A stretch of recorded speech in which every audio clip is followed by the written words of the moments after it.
अब आपको रुपए की गिरावट की सच्चाई हम बताते हैं। आजकल आपने देखा होगा बहुत सारे लोग रुपए की गिरावट को बड़ा मुद्दा बनाते हैं। सोशल मीडिया पर लगातार लिखते हैं कि देखिए रुपया इतना गिर गया, रुपये का बुरा हाल है, रुपया इतना टूट गया, रुपया बहुत कमजोर हो गया। लेकिन इसके पीछे का अर्थशास्त्र शायद आपको कभी किसी ने बताया नहीं होगा। आज भारतीय रुपया डॉलर के मुकाबले गिरकर 90 पर आ चुका है।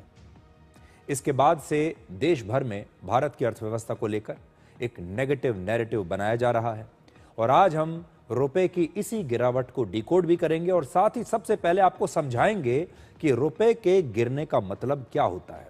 तो सबसे पहले आपको बताते हैं कि रुपया क्यों गिरता है और रुपए के गिरने का मतलब क्या है।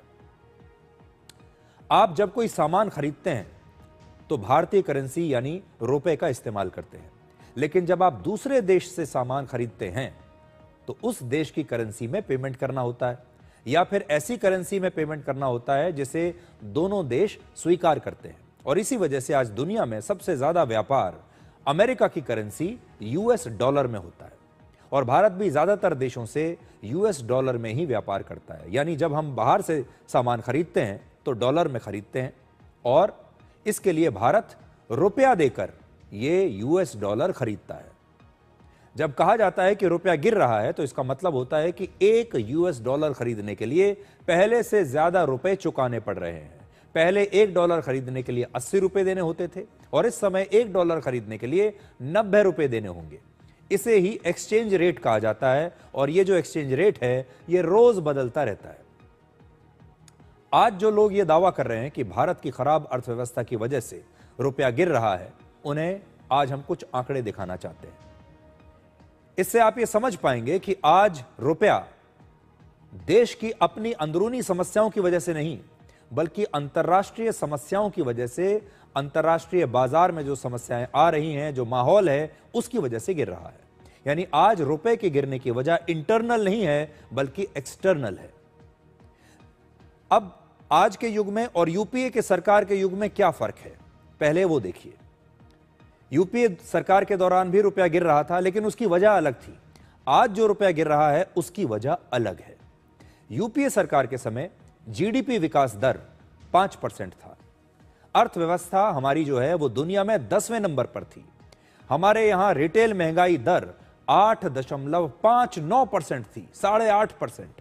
और उस समय भारत की अर्थव्यवस्था को दुनिया की सबसे कमजोर 5 अर्थव्यवस्थाओं में शामिल किया जाता था और इसे फ्रेजाइल 5 कहा जाता था। जो दुनिया की 5 फ्रेजाइल 5 अर्थव्यवस्थाएं हैं उनमें भारत था। यानी ऐसी अर्थव्यवस्था जो नाजुक है और कभी भी बिखर सकती है, वो होती है फ्रेजाइल अर्थव्यवस्था। फ्रेजाइल 5 जो अर्थव्यवस्थाएं थीं, तो फ्रेजाइल 5 में भारत था, ब्राजील, इंडोनेशिया, साउथ अफ्रीका और तुर्की। ये 5 देश थे फ्रेजाइल 5 में जिनके लिए कहा गया था कि ये इकोनॉमीज जो हैं ये सबसे कमजोर हैं। आज ये यूपीए के समय की बात बता रहा हूं और इसीलिए उस समय रुपए में लगातार गिरावट आ रही थी।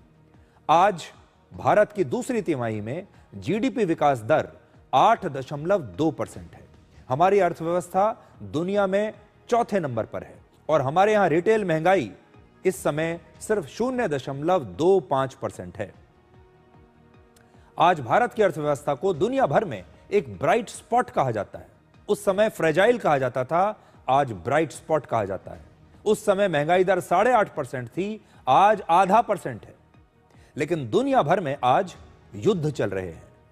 अमेरिका के राष्ट्रपति डोनाल्ड ट्रंप दुनिया भर में अलग अलग देशों पर टैक्स लगा रहे हैं, टैरिफ लगा रहे हैं और भारत पर तो उन्होंने 50% टैरिफ लगा दिया है। इससे दुनिया भर के निवेशकों में एक डर है और इसी वजह से विदेशी निवेशक भारतीय बाजार से अपना पैसा निकाल रहे हैं और अमेरिका में निवेश कर रहे हैं। इस साल अब तक FII यानी फॉरेन इंस्टीट्यूशनल इन्वेस्टर्स, जिसे हम विदेशी निवेशक भी कहते हैं, 1,50,000 करोड़ रुपए से ज्यादा ये भारत से निकाल चुके हैं। जब विदेशी निवेशक पैसा निकालते हैं तो वो भारत में अपने शेयर और दूसरे इन्वेस्टमेंट को बेचते हैं जो रुपए में होता है और फिर वो डॉलर खरीदते हैं। इससे बाजार में डॉलर की मांग बढ़ जाती है और रुपया गिर जाता है। सुरक्षित निवेश के लिए निवेशक आजकल सोना ज्यादा खरीद रहे हैं। आप जानते हैं जैसे ही सब जगह युद्ध चल रहा है, अर्थव्यवस्थाएं जो हैं वो अनिश्चितता के दौर से गुजर रही हैं, तब निवेशक सोने में इन्वेस्ट करते हैं और इसी वजह से जो गोल्ड का इंपोर्ट है हमारे देश में वो बढ़ गया है। दुनिया भर से ज्यादा सोना खरीदने के लिए अब हम जो है ज्यादा रुपया खर्च कर रहे हैं पहले के मुकाबले। इससे व्यापार घाटा हमारा बढ़ रहा है और रुपया गिर रहा है। इस साल अक्टूबर में सोने का इंपोर्ट पिछले साल के मुकाबले 3 गुना बढ़ गया और 3 गुना बढ़कर 1,32,000 करोड़ रुपए तक पहुंच गया। मार्च 2014 में आरबीआई के पास 30,400 करोड़ यूएस डॉलर्स का विदेशी रिजर्व था। 30,400 करोड़। आज 2025 में आरबीआई के पास विदेशी रिजर्व बढ़कर 70,000 करोड़ डॉलर्स का हो चुका है। इकोनॉमी में हमारा फर्क देखिए आप, कहां 30,000 करोड़ डॉलर्स और कहां 70,000 करोड़ डॉलर्स आज। इसी तरह से वर्ष 2013 और 14 में रिजर्व बैंक ऑफ इंडिया के पास सोने का जो रिजर्व था, सोने का भंडार, वो 2,150 करोड़ डॉलर का था और आज 10,500 करोड़ डॉलर से ज्यादा का है। इन सभी आंकड़ों से यह साफ होता है कि आज रुपए में गिरावट इसलिए नहीं है कि हमारी अर्थव्यवस्था कमजोर हो रही है, हमारे अंदरूनी जो फैक्टर्स हैं ये कमजोर हो रहे हैं। ये इस वजह से है क्योंकि दुनिया भर में अभी बहुत परेशानियां चल रही हैं, दुनिया भर में युद्ध चल रहे हैं, दुनिया भर में जो एक्सटर्नल जो फैक्टर्स हैं वो रुपए को गिरा रहे हैं। अब देखिए, रुपए में जब गिरावट होती है तो क्या असर होता है, उसके अच्छा असर और उसका बुरा असर, उसका नुकसान और उसका फायदा। सबसे पहले नेगेटिव असर की बात करते हैं। जो लोग इंपोर्ट करते हैं उन्हें इसका नुकसान होता है क्योंकि वो डॉलर में खरीद कर ला रहे हैं और डॉलर अब उन्हें महंगा मिलेगा, डॉलर खरीदने के लिए ज्यादा रुपया खर्च करना पड़ेगा। जो छात्र विदेशों में पढ़ाई कर रहे हैं उन्हें ज्यादा पैसा खर्च करना पड़ता है। इसके अलावा जो लोग विदेश घूमने के लिए जाते हैं, वेकेशन पर जाते हैं या किसी भी काम के लिए जाते हैं, उन्हें ज्यादा पैसा खर्च करना पड़ता है क्योंकि वो सारा खर्चा डॉलर्स में करते हैं और डॉलर की जो कीमत है वो बढ़ जाती है। जो कंपनियां विदेशों से लोन लेती हैं उनका लोन भी महंगा हो जाता है और व्यापार घाटा बढ़ जाता है क्योंकि दुनिया में अब भी ज्यादातर कारोबार डॉलर में ही होता है। हालांकि रुपए की गिरावट का आम लोगों पर कोई खास असर नहीं होता। रुपए में गिरावट के कुछ फायदे भी हैं, जैसे जो लोग सामान यहां से एक्सपोर्ट करते हैं, भारत से बाहर बेचते हैं, उन्हें ज्यादा मुनाफा होता है क्योंकि उन्हें पेमेंट जो मिलता है वो डॉलर में मिलता है और वो अब ज्यादा मिलेगा। आईटी कंपनियां जो अमेरिका में काम करती हैं वो रुपए में गिरावट से उनकी आय बढ़ जाती है, इनकम बढ़ जाती है। अभी के समय में रुपए की गिरावट का एक और बड़ा फायदा हो सकता है। रुपए की कमजोरी से जो भारतीय सामान है वो अब कम कीमत पर मिलेगा और इससे हमारा निर्यात बढ़ सकता है। ऐसे में राष्ट्रपति ट्रंप के टैरिफ के बीच हमारा निर्यात दूसरे देशों में बढ़ना हमारे लिए एक अच्छी बात भी साबित हो सकता है। और आज जो लोग रुपए की गिरावट को लेकर एक फेक नैरेटिव बना रहे हैं कि आज तो देश का बुरा हाल हो गया, इकोनॉमी का बड़ा बुरा हाल हो गया क्योंकि रुपया टूट रहा है, उन्हें जरा अब पुराना जमाना याद कराते हैं। वर्ष 2013 की कुछ अखबारों के हेडलाइंस देखिए, कैसे उस समय रुपए की गिरावट को लेकर हर रोज अखबारों की हेडलाइंस बनती थी। ये आपको मैं दिखा रहा हूं यूपीए सरकार के दौरान की हेडलाइंस। देखिए 2013 की हेडलाइंस हैं। आज रुपए की गिरावट के बारे में आपको एक आंकड़ा और देखना चाहिए। 22 मई 2004 को यूपीए सरकार सत्ता में आई थी और मनमोहन सिंह भारत के प्रधानमंत्री बने थे। उस समय एक यूएस डॉलर की कीमत थी 45 रुपए। 2013 में रुपए में भारी गिरावट आई और अगस्त में एक डॉलर की कीमत हो गई 68 रुपए 75 पैसे। हालांकि बाद में इसमें कुछ सुधार भी आया। यूपीए सरकार के दौरान रुपए में अधिकतम 52.77% की गिरावट आई थी।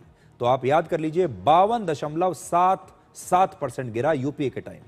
अब एनडीए की सरकार के दौरान रुपए की गिरावट के आंकड़े देखिए। 26 मई 2014 को नरेंद्र मोदी प्रधानमंत्री बने। उस समय एक डॉलर की कीमत थी 59 रुपए 59 रुपीस। आज एक डॉलर की कीमत 90 रुपए 56 पैसे है आज। इस तरह एनडीए सरकार के दौरान रुपए में अधिकतम 53.49% की गिरावट आई है। यह हम अधिकतम गिरावट दिखा रहे हैं आपको, यानी यूपीए सरकार के दौरान रुपए में 52.77% और एनडीए सरकार के दौरान 53.49% की गिरावट आई। ये आंकड़े क्या बताते हैं कि यूपीए और एनडीए दोनों के समय में ही रुपए में लगभग एक जैसी गिरावट हुई है। हालांकि डॉलर और रुपए का यह भाव हर रोज बदलता है। जैसे अगर मैं 10 नवंबर की बात करूं, 10 नवंबर को $1 की कीमत 89 रुपए 80 पैसे थी। अब इसके आधार पर अगर यूपीए और एनडीए के बीच रुपए की गिरावट की तुलना करें तो यह अंतर बदल जाता है। एनडीए सरकार में रुपए की जो गिरावट है वो यूपीए से कम हो जाती है। यूपीए सरकार 10 वर्षों तक सत्ता में थी और एनडीए की सरकार 11 साल 6 महीने से सत्ता में है। इसलिए अब आप रुपए की गिरावट का सबसे दिलचस्प आंकड़ा देखिए। हमने दोनों सरकारों के 10 साल के शासन की तुलना की है कि 10 साल के शासन में रुपए में कितनी गिरावट आई। यूपीए सरकार में रुपया अधिकतम 52.77% गिरा। एनडीए सरकार में यह गिरावट अधिकतम 41.92% रही। यानी यूपीए और एनडीए के 10 वर्षों के शासन में रुपया यूपीए सरकार के समय ज्यादा गिरा था। और यहां मैं आपको बता दूं, यह 10 वर्षों की तुलना है, 14 से लेकर 2024 तक और 2004 से लेकर 2 अगस्त 2013 तक। आज अंतर्राष्ट्रीय हालात बहुत खराब हैं। दुनिया भर में युद्ध चल रहे हैं। भारत पर अमेरिका ने 50% टैरिफ लगा दिया है। इसके बावजूद हमारी अर्थव्यवस्था सबसे तेजी से आगे बढ़ रही है। और यह मत भूलिए कि अभी बीच में कोविड का समय भी आया था, जहां कोविड ने दुनिया भर की अर्थव्यवस्थाओं को एक तरीके से बर्बाद कर दिया था। बैंक ऑफ अमेरिका ने अपनी नई रिपोर्ट में दावा किया है कि अगले साल रुपए में फिर से मजबूती आएगी। इसलिए जो बुद्धिजीवी, नेता और पत्रकार रुपए की गिरावट पर सवाल उठा रहे हैं, उन्हें आज ये आंकड़े जरूर देखने चाहिए। अब एक और आंकड़ा देखिए, आपके लिए देखना बड़ा दिलचस्प होगा। आपको डॉलर के मुकाबले रुपए में गिरावट का पिछले 51 वर्षों का आंकड़ा दिखाते हैं। और ये हमने 10-10 साल के भूखंड में, इसको 10-10 साल के कालखंड में हमने इसे बांटा है। तो देखिए, 1974 से लेकर 1984 के दौरान रुपए में औसतन 40% की गिरावट आई। यह वो समय था जब ज्यादातर इंदिरा गांधी की सरकार थी।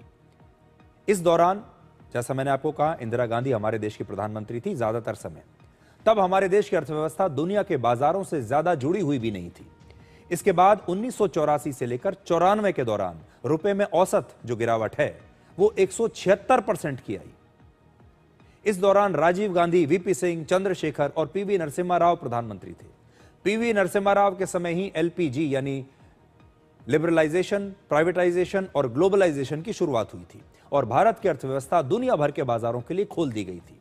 इसके बाद 1994 से 2004 के बीच रुपए में औसतन 44.5% की गिरावट आई और वर्ष 2004 से लेकर 2014 के बीच रुपए में अधिकतम गिरावट 52% आई। देखिए, और 2014 से लेकर 2024 के बीच रुपया अधिकतम जो है करीब 42% तक कमजोर हुआ है।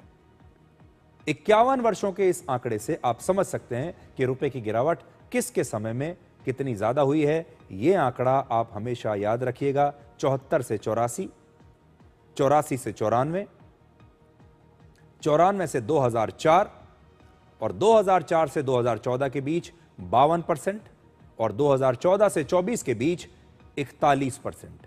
अब आप देख लीजिए कि जो 2014 से 2024 के बीच का ये जो कालखंड है, जिसे आप मोदी युग कह सकते हैं, इस दौरान रुपए की गिरावट अगर आप परसेंटेज में देखें तो कितनी आपको बाकी के टाइम से कम नजर आएगी, 41%।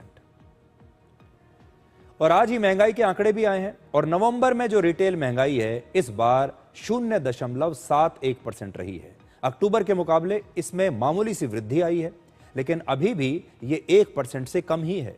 अक्टूबर में रिटेल महंगाई 0.25% थी।